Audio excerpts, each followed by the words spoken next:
Colombia, verso a verso.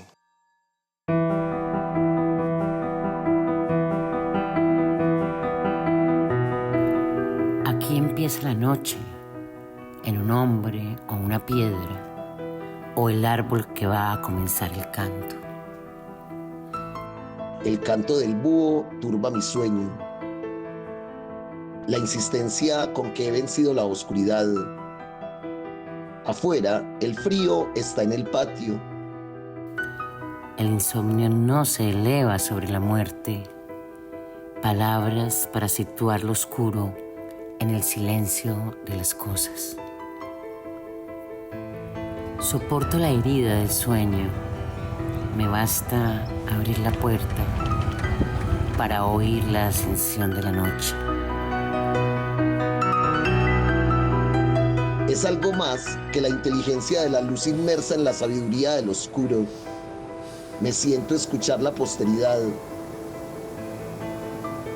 Y los hervores de un verano rendido.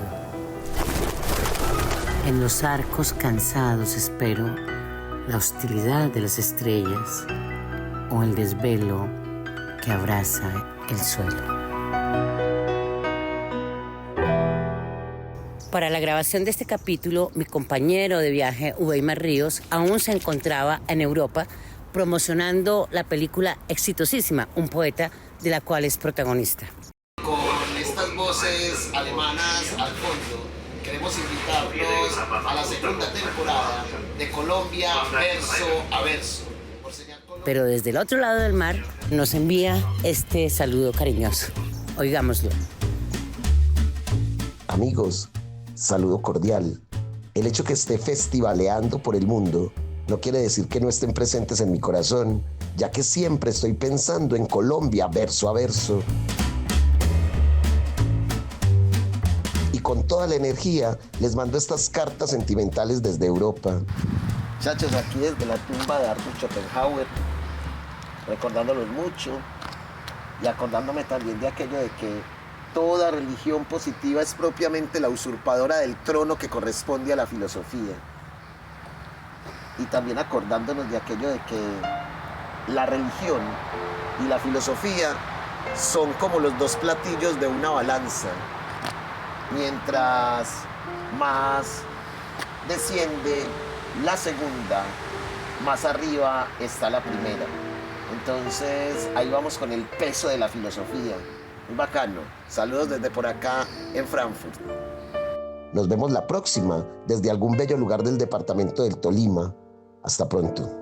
Voy a revelar todos los misterios religiosos y naturales, muerte, nacimiento, porvenir, pasado, nada. Soy maestro en fantasmagorías. Escuchad, aquí no hay nadie y hay alguien.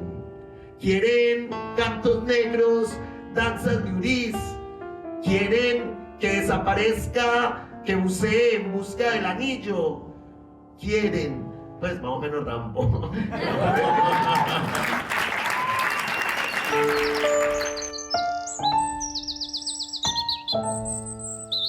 Las dudas de si era o no poeta me asaltaban cada día, pero este premio es como una graduación. Me entrega la certeza de que, en realidad, sí lo soy. Escribió Julio César Arciniegas en 2007 al recibir el Premio Nacional de Poesía Porfirio Barba-Jacob por su libro Abreviatura del Árbol, descrito como un bosque de palabras místicas donde la poesía se convierte en raíz secreta de todo lo humano y la contemplación en vértigo. El árbol mago que borra la costumbre de escucharse, bien sabes de la estatura de su nostalgia y de su tristeza del aire. Nacido en Rovira, Tolima, en 1953, Arciniegas es uno de los casos más singulares y entrañables de la poesía colombiana. Ligado a la tierra de una manera íntima y esencial, con apenas segundo de primaria, encontró en la lectura una forma de revelar el mundo. Bien sabes de la estatura de su nostalgia y de su tristeza del aire. Así, cultivó una sensibilidad extrema y una conciencia panteísta, influenciado por voces como Octavio Paz, César Vallejo y Arthur Rimbaud. Después de una vida dedicada a las labores del campo, el poeta autodidacta se entregó por completo a la escritura y al oficio que más ama, el de lector. Entre sus obras destacan La ciudad inventada, Color de miedo, Números hay sobre los templos, la laureada Abreviatura del árbol y Poemas a Sandra, su libro más reciente. Si la poesía es el género de la esperanza, Julio César Arciniegas es una prueba luminosa de ello. Julio César, ¿qué peso tiene en un poeta el origen, su origen, en este caso particular, el campo, el de haber estado rodeado por la naturaleza toda su vida? Ahí me da la impresión de que el peso es fundamental en esos primeros momentos de la vida en que uno se asombra por lo que lo rodea. Yo quizás tuve la fortuna de nacer en el campo, rodeado de árboles, de viento, de todo lo que la naturaleza buenamente le brinda al hombre como inspiración.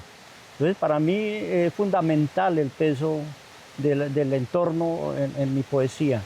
Nací en una finca cafetera donde siempre mis padres tenían animales de todas las especies, entonces ese encuentro con el alma y con el entorno me fue creando ya hacia la poesía, hacia la escritura. Claro, y hablando de estos tiempos de niñez, ¿qué recuerdo tiene de esos que uno quisiera tal vez no recordar y cuál uno bello que siempre aparece como mágico? El campo siempre tiene una posibilidad enorme, es que al niño desde el principio lo ponen a trabajar. Desde niño. Sí, desde niño tiene uno que hacer los oficios de la casa.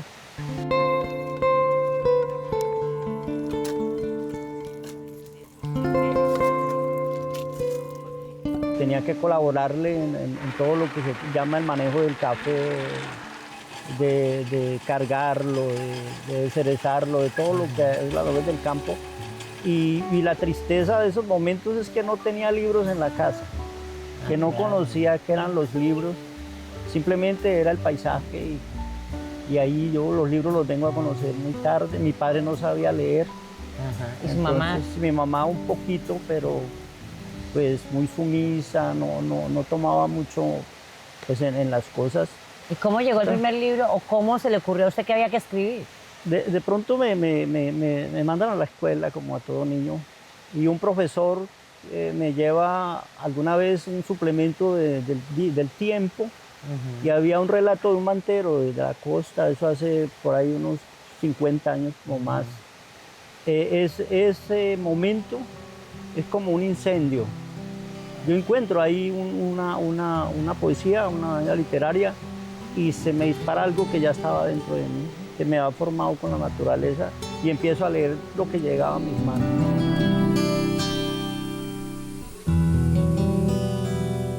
¿Y cuándo nace el primer poema? Yo veo un periodo en que me entregué a ciertas cosas que no son, y entonces en ese momento escribí un cuadernito que era especie de un diario donde iba consignando todo lo que hacía por días. Hoy es amarillento, tiene del 71 a esta época, ¿cuánto puede tener? Y todavía está el librito. Y entonces es como lo primero que escribo. Es como una visión de la vida, como una especie de diario. Ya. ¿Y cuándo comenzó a convertirse eso en poemas? Es muy tarde cuando me doy cuenta de que podía escribir poemas. Ya rozaba los 50 años. En el año 1999 empiezo a escribir poemas, me dio por escribir poemas. ¿Cómo fue eso que solo hizo hasta segundo de primaria y decidió abrir la puerta de los libros y ser autodidacta y aprenderlo todo solo, sin ninguna profesora? Hay algo que pienso yo que el poeta nace, no se hace. Pues lo único que necesitaba yo era aprender a leer. Y ese incendio, esa chispa que me llevó a conocer los poetas. Comenzamos el programa con un poema titulado Poemas a Sandra. Sí. ¿Cuándo escribió ese poema? ¿Quién es Sandra? ¿Qué pasó ahí? Tenía una amiga, una amiga que a los 74 años ya no da para novios, sino para amigos.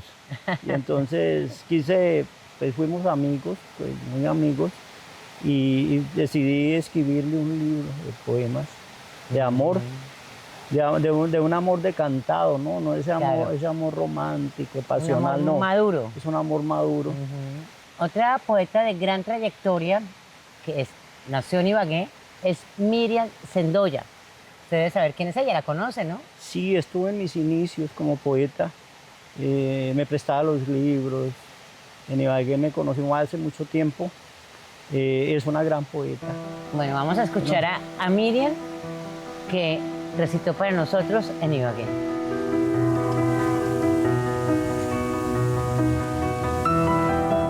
Soy Miriam Alicia Sendoya.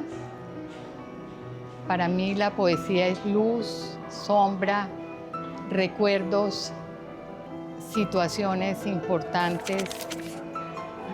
La vida misma son las montañas, los pájaros, el agua y en gran medida la situación del país. ¿Por qué escribo poesía? Porque me libera de los demonios y de los dolores del alma.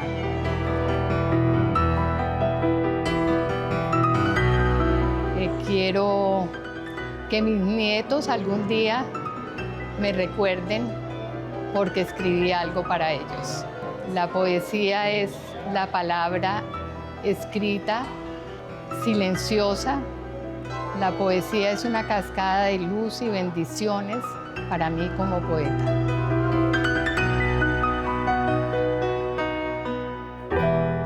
Entre muros y alambradas, ahora flotan en la espesura de sus venas abiertas, sin orillas, sin velajes, solo mutismo, tiempo oscuro, llevan pueblos, callada la levedad del día, y las sonrisas como flores pierden el aroma.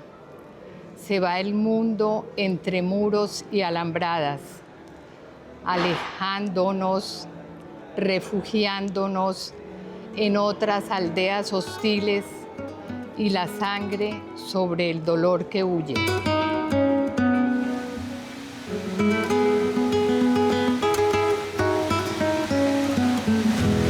Hace 4 años dejaste los cultivos, dejaste el campo y decidiste dedicarte por completo a la lectura, a vivir en el pueblo. ¿Por qué tomaste esa decisión? ¿Qué te impulsó a hacerlo? Fue como un acuerdo conmigo mismo. Pienso que el poeta debe asumir el compromiso con la soledad, con ese encontrarse con uno mismo, y quise por entonces, pues, creo que con cierta complicidad de mi esposa, a abandonar la parcela y venirme a la ciudad, a seguir escribiendo y sobre todo a seguir leyendo. Porque es muy difícil vivir con una persona que se levante a medianoche a escribir poemas y prenda la luz y mantenga en ese poder, y no sea un campesino sino un poeta. Claro, Sí. supongo que la relación que tuvieron durante casi 30 años, porque entiendo que se separaron, pero que siguen siendo grandes amigos, ella no entendía mucho de poesía, pero igual la respetaba profundamente. Sí, había la complicidad. La Sí. complicidad y todavía existe. Sí, sí, todavía existe. Creo que ahí tengo un infinito agradecimiento porque en parte tiene mucho que ver con mi obra, Claro. porque fue capaz de soportarme, de entenderme de una manera bien grata para que yo pudiera hacer la obra. Claro, La lo- mayoría de mis libros están escritos allá, al lado de ella. Ella está a en la cargo de finca. la finca, ¿no? Tengo Ella está, entendido. sí, ella está a cargo de la finca. Ella tiene raíces campesinas y un alma totalmente campesina, a pesar de haber sido empleada del gobierno Ajá. y tener una carrera, una maestría. Él decidió el amor por los animales, por los cultivos, pudo más que todo. Qué maravilla. Siempre tiene que poder más el amor que todo. Claro, el amor el amor es lo más universal, lo único que nos salva. Así es. A pesar de que ya no está en contacto permanente con el campo, debe tener alguna relación con los campesinos. ¿Cómo les hablas a los campesinos de poesía? No hablamos de poesía con los campesinos porque hay como dos idiomas en mí. Son dos lenguajes distintos. Como habitan como dos personas en mí. Ajá. El campesino y el poeta. Entonces puedo hablar con ellos con naturalidad porque hago parte de ese lenguaje, de esa cultura. Y con los poetas hablo de poesía. Pero ellos saben que usted es poeta, por supuesto. Sí, cierta admiración, cierto asombro. Ajá. De algunos. Algunos dicen que es un apodo. Se lo llaman poeta. Lo llaman Pero poeta. entonces, de todas maneras, convivo con el medio. El año pasado se llevó a cabo la segunda versión del Festival de Poesía de Rovira. Tengo entendido que fue un éxito. Cuéntenos un poco de ese evento, por favor, de ese encuentro. Sí, ese sueño, que es un sueño ya que veía remoto. Ajá. Gracias al director de cultura actual, Manuel Castillo, Sí. concebimos la idea de hacer un festival acá en contra de las directivas, del consejo, del mismo alcalde. Logramos convencerlo de que hiciéramos un festival. Era una locura en ese momento, en un pueblo azotado por la violencia, con una cultura muy distinta, hacer eso. Sin embargo, lo hicimos. Y lo van a seguir Sí. haciendo. Tengo entendido que hacia octubre más o menos viene la tercera versión del festival. Sí, y fue un éxito porque logramos traer poetas internacionales y nacionales de entrada. Entonces, pues, entramos por la puerta grande. Bueno, y van a seguir por ahí, estoy segura. Pero en esa versión del año pasado, tengo entendido que hubo unos niños campesinos premiados con ese jurado internacional tan importante. Es una real alegría de que en Rovira, un pueblo de la Colombia profunda, tenga ese semillero de poetas. Tuvimos la idea de hacer un concurso de poesía de infantil y pues se logró que los niños acudieron del campo. Los del pueblo no creyeron, los niños del pueblo no creyeron o les dio miedo, bueno, no sé. Pero de todas maneras, para mí sí es ya un logro. Fueron dos niños los que invitamos a Colombia verso a verso, Jean Paul y Orlando, de 10 y 12 años. Ellos vinieron de veredas que quedan a 3 horas desde aquí de Rovira, o de las afueras de Rovira, que es donde estamos en este momento. Escuchémoslos.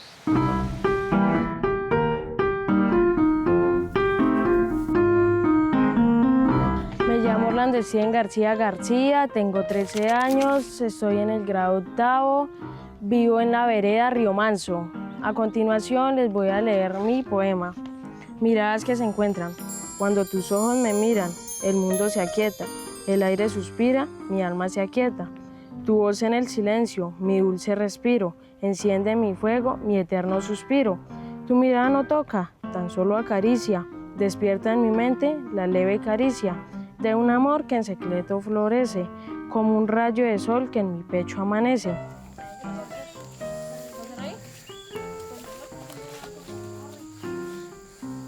Buenos días, mi nombre es Jean Paul Villa González, tengo 10 años, vengo de la vereda San Eloy y vengo a presentarles mi poema titulado Lupita. Me encontré una gatita muy bonita, de nombre le puse Lupita. Es blanca con gris, cada vez que la abrazo me pone muy feliz.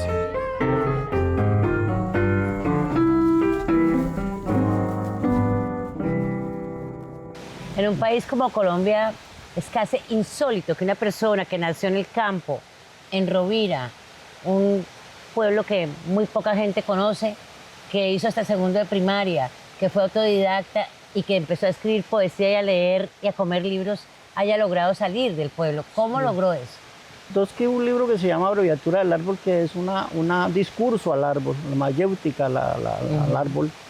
Ese libro, en Ibagué había un poeta que se llamaba Gabriel Arturo Castro, que es muy conocido, ensayista, poeta. Y él una vez vio el libro y me dijo, Julio César, este libro se gana un concurso de poesía. Yo le dije, no, pero ¿cómo? Dijo, sí, yo se lo envío. Lo enviamos a Medellín, al premio Porfirio Alba Jacob, me ganó el premio. Con una sorpresa enorme, estaba trabajando en el campo cuando me avisaron, caí y me desmayo. Y Y ese libro y ese premio me llevaron a salir del país. En Perú estuve como 3 veces. También en México. México, Sao Paulo. Sao Paulo. Y he sido invitado a Argentina, a muchos, pero el dinero no da para viajar tanto. Hay que conseguir patrocinios de las personas que apoyan la cultura, porque vale la pena que usted salga del país y muestre su poesía. Eso toca conseguirlo. Va para ahorita para Italia, tengo entendido. Sí, voy a Italia, invitado por Arias Manso, que es un poeta internacional, poetas del mundo, para que vaya a representar a Rovira y a Colombia. Claro, le conviene a Rovira, le conviene a usted y le conviene a la poesía, que es el lenguaje más bello que hay. Esperemos que el alcalde tenga la voluntad. tenga la voluntad para que usted pueda viajar. ¿Cuántos libros ha escrito? En estos momentos 20 libros. 20 libros.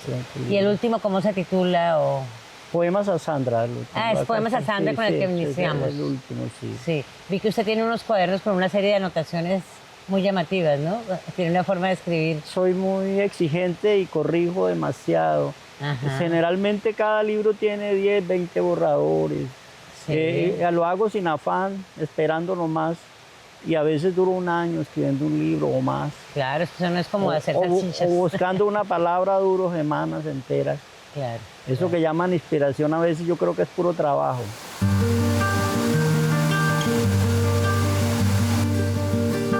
El espíritu poético de Rovira nos abraza entre sus montañas y cascadas.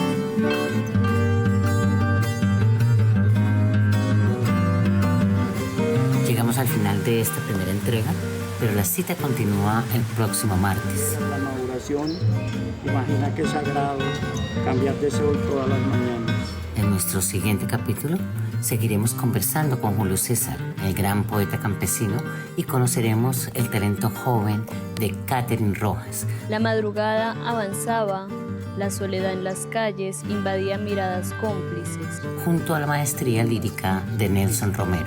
Pero sobre todo es el poeta que le da voz a través del lenguaje de la poesía. Al cierre, seremos testigos del mágico encuentro entre Julio César y los niños poetas del campo. Rodeado de árboles y naturaleza. Los esperamos la próxima semana. Ay, me ensució un poco. ¡Mire, me ensució!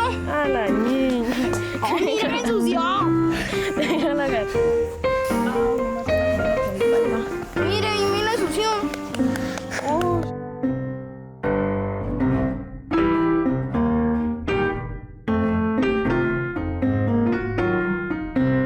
No hay palabra, solo distancia y el temblor de la concordancia de dos almas que al verse se abrazan sin tocarse, sus fuegos se enlazan. Y sin tocarte siquiera, respiro, te abrazo en el aire y te siento suspiro, porque en tus ojos habita mi calma, el fuego del amor que sostiene mi alma. Su mirada tierna me enamora, sus ojos brillan como las estrellas. Le pido a Dios nunca me falte su compañía, porque mi corazón lloraría. Y en eterna agonía, Lupita, por ti siempre rezaría. Inravisión, Sistema de Medios Públicos.